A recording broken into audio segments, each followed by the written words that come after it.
Good afternoon, everyone. I'm really excited that you all are here in Newark, New Jersey. Perhaps the greatest comeback story for any American city right now. It's proud to have you on what it amounts to my front lawn. But in many ways, it's right up this street that my career started in politics.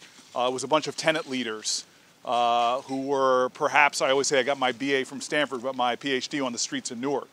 It was a bunch of tenant leaders that pushed me into running for office because they really believed that was the best way to make a difference in this neighborhood. I've long since believed that life is about purpose and not position, and I tried to stay true to the purpose that brought me into politics in the first place. That's why if you're in my office in Washington, it's a map of this neighborhood that sits behind me in my desk to focus on the folks who first took a chance on me and put me into the game. And what my neighbors are concerned with, and I've heard all around the country, is that people in America are losing faith that this nation will work for them. They're beginning to believe that too many folks are going to get left out or left behind. They're beginning to believe that the forces that are tearing us apart are stronger than the forces that bond us together as a people, as a country. I'm running for president because I want to address these issues. We are a nation, the story of who we are. Everybody who's gathered on my front walk here, we are all here because Americans from different backgrounds, different races, different religions, even different political parties stood together, worked together, fought together to make this country stand for something. What makes us unique and different is that we have folks from all over the planet Earth, from Eastern Europe to Asia, from Western Europe to Africa, whose DNA is now on this soil, and by us working together, we did things that other people thought were impossible.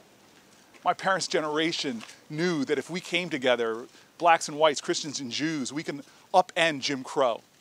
We used to be a people that can point into the sky and look at the moon and change it from a dream to a destiny. There's no Republican or Democratic way to get there. You definitely don't get there by fighting each other, beating each other down, and dividing people against themselves. We did those things because we found our common ground. Now, this is not easy. It's the tough work of building a great community, or what King called the beloved community. It's hard to do that. But it's about time we get to the hard work of building this nation to be who we want us to be, our best values, our best ideals, the best of who we are. We need leadership in this country that understands what patriotism means. And patriotism is love of country, and you can't love your country unless you love your fellow countrymen and women. It doesn't mean we're always going to agree or some days always like each other. But we got to extend each other grace, less judgment, and more hard work to find common ground to do the things that other people on the planet Earth don't think we can do. We're a nation that leads, and we've got to get back to doing that together.